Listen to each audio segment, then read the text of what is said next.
உடனடி பலன் தரும் சுந்தரகாண்டம்.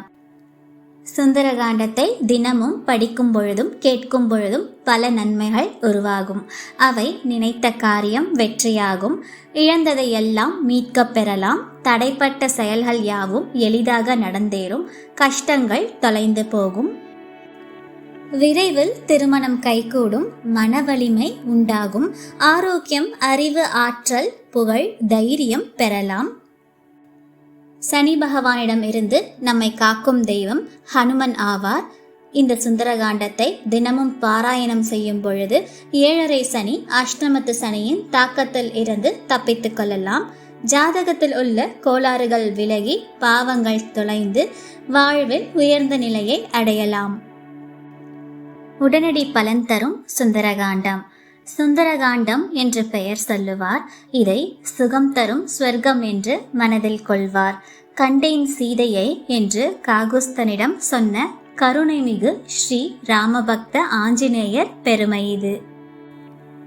அஞ்சனை தனையன் அலைக்கடல் தாண்டவே ஆயத்தமாகி நின்றான். அனைத்து வானரங்களும் அங்கதனும் ஜாம்பவானும் அன்புடன் விடை கொடுத்து வழி அனுப்பினரே. வானவர்கள், தானவர்கள், இந்திராதி தேவர்கள் வழியெல்லாம் சூழ நின்று பூமாரி பொழிந்தனரே.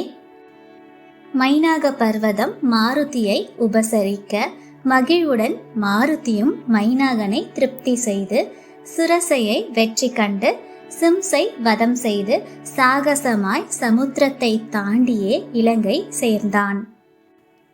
இடக்காக பேசிய இலங்கையின் தேவதையை இடக்கையால் தண்டித்து இலங்கையை கலக்கினான். அழகான இலங்கையில் அன்னை ஜானகியை அங்கும் இங்கும் தேடியே அசோகவனத்தை அடைந்தான். சிம்சுபா மரத்தடியில் ஸ்ரீராமனை தியானம் செய்யும் சீதா பிராட்டியை கண்டு சித்தம் கலங்கினான். ராவணன் வெகுண்டிட, ராட்சசியர் அரண்டிட, வைதேகி கலங்கிட வந்தான் துயர் துடைக்க.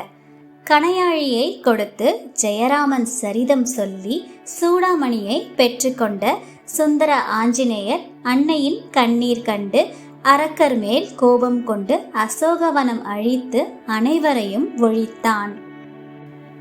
பிரம்மாஸ்திரத்தினால் பிணைத்திட்ட ஆஞ்சநேயர் பட்டாபிராமன் பெயர் சொல்ல வெகுண்ட இலங்கை வேந்தன் வையுங்கள் தீவாளுக்கென்றான். வைத்த நெருப்பினால் வேந்ததே இலங்கை நகர். அரக்கனின் அகந்தையை அழித்திட்ட அனுமானும் அன்னை ஜானகியிடம் அனுமதி பெற்றுக்கொண்டு ஆகாய மார்க்கத்தில் தாவி வந்தான். அன்னையை கண்டுவிட்ட ஆனந்தத்தில் மெய்மறந்து அவன் ஆறாத சோகத்தில் ஆழ்ந்திருந்த ஸ்ரீராமனிடம் கண்டேன் சீதையை என்றான். வைதேகி வாய்மொழியை அடையாளமாய் கூறி சொல்லின் செல்வன் ஆஞ்சநேயர் சூடாமணியை கொடுத்தான். மனம் கனிந்த மாருதியை மார்போடு அணைத்து ஸ்ரீராமர் மைத்திலியை சிறை மீட்க சித்தமானார். ஆழ்கடலில் அற்புதமாய் அணை கட்டி படைகள் சூழ அனுமனும் லக்ஷ்மணனும் உடன் புறப்பட்டார். அழித்திட்டான் ராவணனை, ஒழித்திட்டான் அதர்மத்தை. அயோத்தி சென்று ஸ்ரீராமர் அகிலம் புகழ ஆட்சி செய்தார். அவரை சரணடைந்தோருக்கு அவர் அருள் என்றும் உண்டு. எங்கெங்கே ரகுநாத கீர்த்தனமோ அங்கங்கே சிரமேல் கரம் குவித்து மனம் உருகி நீர் சொரிந்து ஆனந்தத்தில் மூழ்கி இருக்கும் ஆஞ்சநேயா உன்னை பணிகின்றோம். பன்முறை உன்னை பணிகின்றோம். பன்முறை உன்னை பணிகின்றோம்.